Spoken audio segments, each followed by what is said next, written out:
I, 44, female, have an 18-year-old daughter, Mia, and she's supposed to start college in a couple of months. I'm also in the middle of a divorce from my husband of 20 years, Jonathan, 45, male. He had an affair with his secretary, Alicia, 34, female, and that had been going on for almost a year before he finally came clean to me about it a couple of months ago. I filed for a divorce as soon as I could after he told me, and I also moved out of our house. I've been living with a friend of mine ever since I left, and I'd expected Mia to take my side on this because I'm obviously the victim here, but for some reason she chose to take her father's side. I tried to talk to her a week after the divorce because she hadn't been texting me, not even to find out where I was.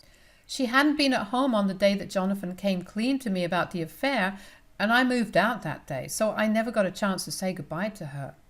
I waited for her to text me and ask me where I was, but that text never came.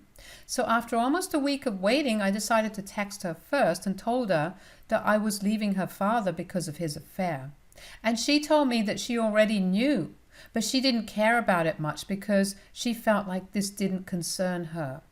I thought that it was a bit odd and began to think that maybe I'd made a mistake by letting Jonathan talk to her first, because that meant that he controlled the narrative and could feed Mia whatever nonsense he wanted to about our marriage and our relationship. So she would side with him over me.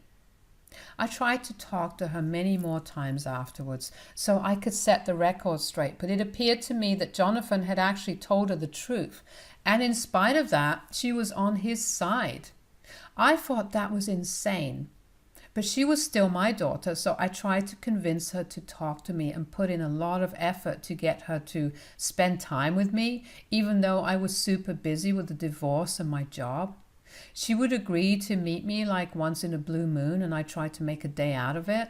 But even then, she would just seem very unenthusiastic and would be on her phone almost the entire time. For the last couple of weeks, she hadn't been responding to any of my texts and was completely icing me out. And then, about a week ago, I saw a post that she'd put up on Instagram where she was hugging Alicia with a caption that referred to her as Mom, with a heart emoji. I was already feeling horrible because not only was I losing my husband, but now it appeared that I was also going to lose my daughter to the same woman. That post was pretty much my last straw, and I just completely snapped. I called Mia up, and when she didn't answer the first time, I decided to go a little crazy and called her almost 17 more times until she finally picked up the phone.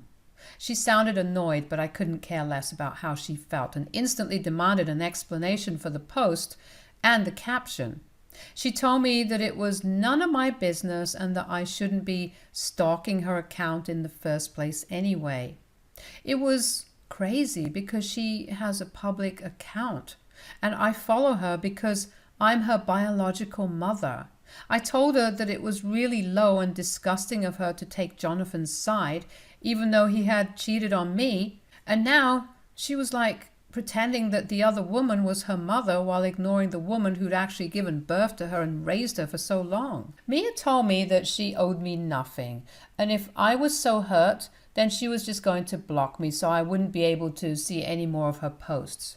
She told me that whatever happened was done, and that now, instead of whining, I should just try to make my future better, like she was, trying to get along with her new family. Then she disconnected the call and actually ended up blocking me, which came as a huge shock to me. Mia and I, like any other mother-daughter duo, had our differences, but I wouldn't ever expect her to stab me in the back like this. She and I had been pretty close growing up, and only in the recent years had she started growing closer to Jonathan than to me, but I always believed that she loved us equally. That phone call proved that she didn't, and it set me off the edge. I think I cried for almost an hour after she hung up and blocked me because I couldn't believe that my little girl would do this to me. But once I was done crying, I decided that I wasn't going to let everybody get away with walking all over me and then just keep sobbing for the rest of my life.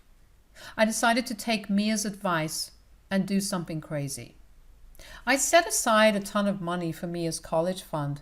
Jonathan and I had figured that we could split the cost of sending her to college, so he'd saved up to pay half, and so had I, in our separate bank accounts because we weren't supposed to touch that amount. But I decided to just screw it and spend that money on buying a house that I'd really wanted. For the past couple of years, I'd had my eye on a beautiful house in a really nice neighborhood, but I hadn't been able to buy it because Jonathan wasn't ready to move out of our old house, and Mia didn't want to leave that neighborhood because all her friends lived close by. But as soon as I realized that Mia had almost no gratitude, and the sooner I accepted that, the better off I would be. So I decided to talk to the real estate agent dealing with that house and offer them the entire college fund and some more, so I could buy that house. And I got a deal. I'm supposed to move into the house by the end of the month, so I decided I was going to take a picture of that house and post it on my social media so that everybody would know that I'm not sitting at home and crying over things that I have no control of anymore. I posted that image on my account, and I guess some relatives of Jonathan sent it to him, and he texted me a few days ago to ask me how I was able to afford that house, because the last time we discussed this, it was a little out of my budget. I didn't care what he would think of me, so I told him truthfully that I spent Mia's college fund to buy that house, and I didn't have any regrets about it. He flipped out and started yelling at me, calling me an irresponsible mother, and told me that I had no right to do this to our daughter. He accused me of being petty and jealous just because Mia seemed to be getting along well with Alicia. He also insinuated that I was somehow punishing her for not turning her back on her father and siding with me instead. None of that was true. I was just doing this because I finally felt like I'd earned it, and I no longer needed to keep running after my daughter because she had other people looking out for her. And it was pretty evident from her behavior that she preferred these new people over me. So she didn't need me anymore. And if she didn't need me, then I would assume that she didn't need my money either.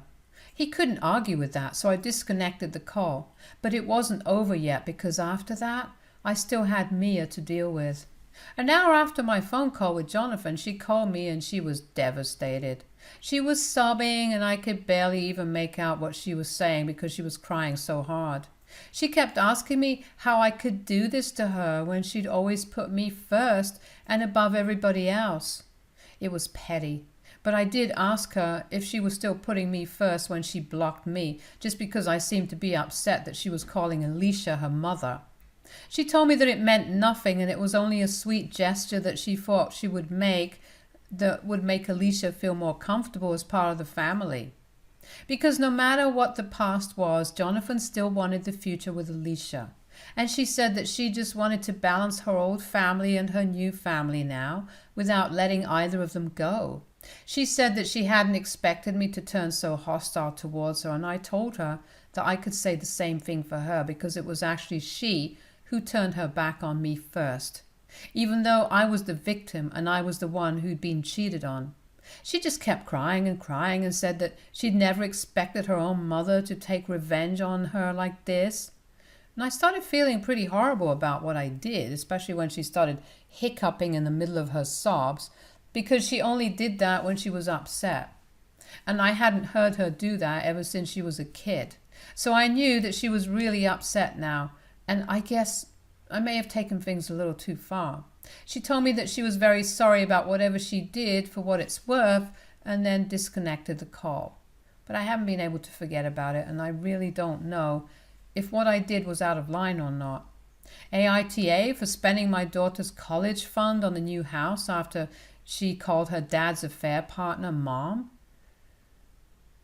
Update 1.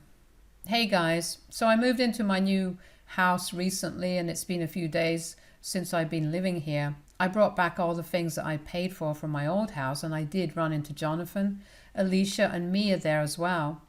They're all living together now, so that's nice, because it seems like Jonathan found a replacement for me as soon as I was gone.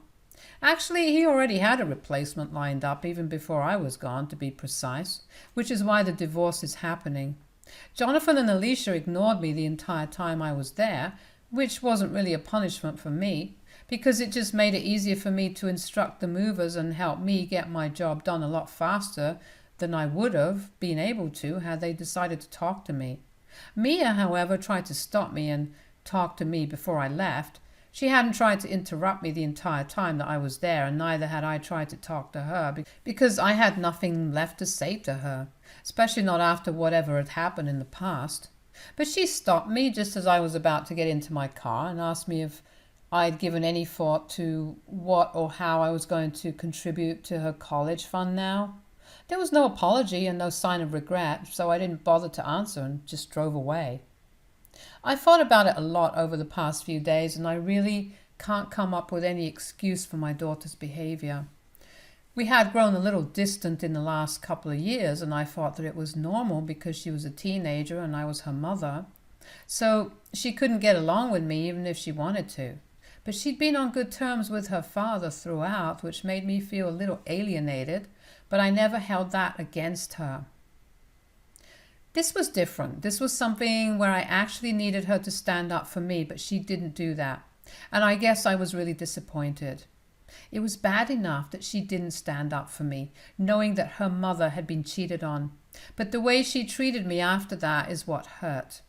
I don't think anybody would be able to tolerate that degree of disrespect, regardless of who it came from.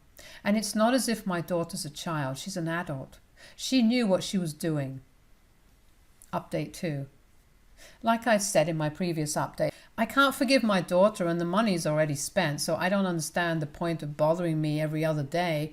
But Mia has decided that she's going to keep texting me every other day to ask if I change my mind. I've been ignoring her for the past couple of days, but it's been almost a week and she still keeps doing it. So today, I decided to finally text her back. I told her that the money was already spent now, so there was not much that I could do to bring it back. Besides, she'd already made her priorities pretty obvious to me, so it was kind of unfair for her to treat me badly and then expect me to pay for her college fund. The person she'd referred to as Mom could actually make some contribution to her fund, and that would be a lot more reasonable. Mia got annoyed and texted back saying that it was just a post and there was no need for me to get so triggered over it. But to me, it wasn't just a post. It felt like a slap in the face because not only was Jonathan choosing this woman over me, but it felt like my own daughter was also taking their side. And she was old enough to tell apart right from wrong. So it really didn't make sense to me why she'd chosen their side over mine. The only two explanations that I could come up with were that either she just didn't even think that they'd screwed up, which would be a terrible reflection of her morals, or maybe she knew something that I didn't, and they were doing something for her that I couldn't. Either way, she wasn't on my side, and she didn't have my back, which was a pretty huge heartbreak for me. I told Mia all of this, and the only thing she had to say to my long emotional text was that I needed to get over it. I was so exasperated with her that I muted all notifications from her and archived her chat. I couldn't block her because she's still my daughter, but if she decides to test my patience again, I just might do that. Update 3. So it's been 2 weeks since I last spoke to my daughter, and today Jonathan and Mia decided to ambush me at my office. I was just about to leave the office premises so I could head out to a restaurant for lunch when I saw Jonathan's car parked across the street, and both of them were leaning against it and waiting for me to come out. I decided that I was going to ignore them and just walk past them, but they made their way towards me and told me that I needed to talk to them and explain my actions to them. Even after so many explanations, I couldn't fathom what they were still confused about. I told them to go away, but like most other times, that didn't work, and Mia started sulking and told me that if not Jonathan, I definitely did owe her an explanation. So I decided that I was just going to get this done with, once and for all. I told them to follow me into the nearest restaurant, and once we were seated, I decided to start talking without even giving them a chance to interrupt me, because I wasn't interested in their side of the story at all. I told them that Jonathan and I, in spite of being together for almost 20 years, were still getting a divorce because he cheated on me. And instead of having some empathy for me, Mia decided that she was going to suck up to her father's affair partner and do everything in her power to make me feel bad about myself, as if I wasn't feeling bad enough because of the divorce and all the cheating already. I told her to her face that after everything that's happened, I really can't think of her as the daughter that I'd raised, because if she really was my daughter, she would never do the things and say the things that she had. It was all disgusting to the very core, and I didn't want to associate with any of them anymore. They were all immoral, unethical, and just disgusting people in general. I told Mia in particular that I was still entertaining her because she was my daughter. But had it been a stronger and more ruthless woman in my place, then she probably would have cut her off after that post. She was lucky that she even got a chance to talk to me at all, because not many people would give her that chance. After I was done talking, I could see tears in Mia's eyes, and I just knew that she was about to start crying. So I hurriedly grabbed my burrito, paid for it, and left. I said a lot of things, but it was still really hard for me to watch her cry, and I didn't want to appear weak, so I just left without another word. Neither of them has contacted me since then, and I hardly think that they will after this. Even if they do, it'll probably not be to ask for the college fund anymore, because I think I've made it pretty clear why that's gone. So they really can't have any more questions about that. I still have to meet Jonathan in a couple of days for the negotiations, so I know that I'm going to have to continue seeing him. But I don't know what is going to happen to my relationship with Mia after this, because she seemed pretty upset today. I don't know what exactly made her cry, but I know that the things that I said today definitely got to her. Update 4. It's been a month since I last met my daughter, and I almost thought I would never see her again. I was sad, but I'd made my peace with it. There wasn't much that I could do at that point either. Jonathan stopped fighting me at the negotiations as well, probably because what I'd said at our last informal meeting at the restaurant got to him as well. I realized that once he told me about Alicia, I didn't even scream at him. I just left quietly and never looked back again. I guess the guilt hadn't really settled in, because I hadn't expressed how disappointed and angry I was until that day at the restaurant. As for Mia, we didn't speak for a month after that, and like I said, I almost thought that I would never see her again.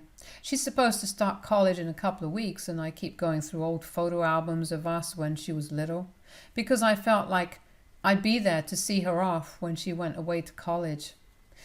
I kept thinking about how now it would be Alicia instead of me who'd be seeing her off, and that made me really upset. But I couldn't do anything about it. 3 days back, when I received an email from Mia, and it was a pretty emotional one, she apologized to me for behaving the way that she did, and told me the real reason she was trying to be nice to Alicia was that Jonathan had promised her that he'd buy her a car if she treated Alicia better, and also let her get an apartment in her second year with her friends. And she couldn't think of a way to do this without hurting me. She knew that if she continued to be on good terms with me, then I'd definitely ask her about her close relationship with Alicia, and she didn't want that. So she just started pushing me away and hoped that she'd be able to reconnect with me once she got the car. She said that she now understood that none of it was worth losing her relationship with me over, and she regretted every single thing that she did. She told me that she'd really loved it if I would be there to see her off when she started college, and told me the dates and everything. I haven't yet made up my mind on whether I want to go or not, because at the end of the day, she was doing all this just for a car, and so she could have fun with her friends.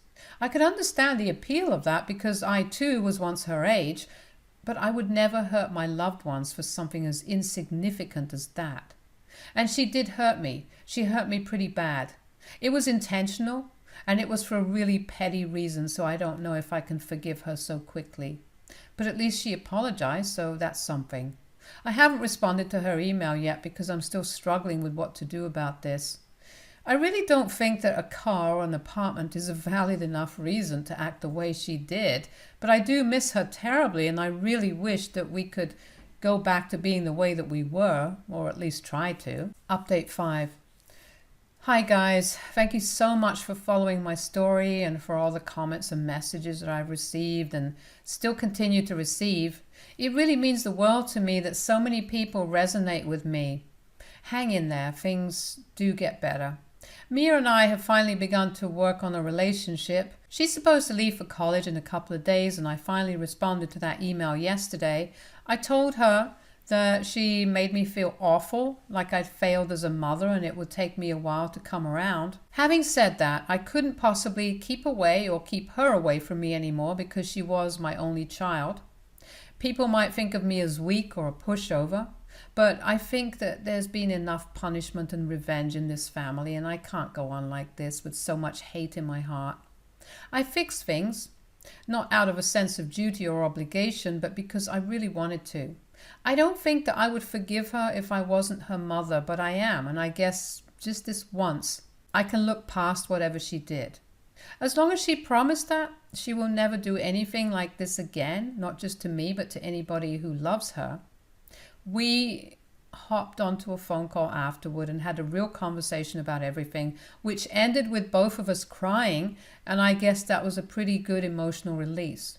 She promised me that she would never repeat her behavior ever again, and that there was nothing in the world that she would want more than to fix her relationship with me. So we think we're going to try out online therapy sessions because we've clearly been through a lot. And I don't think we can work through these things without professional help.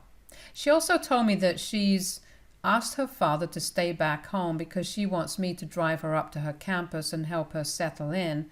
It will also give her some time to talk to me before she leaves. Jonathan and Alicia were pretty disappointed that she didn't want them tagging along, but she was very firm about who she wanted to drop her off. And I'm glad that she chose me. I wouldn't say that everything is all fine again, but with enough time and effort, I guess we can repair our relationship. And I hope that we do. Stay tuned for more stories from Our Girl Relationships.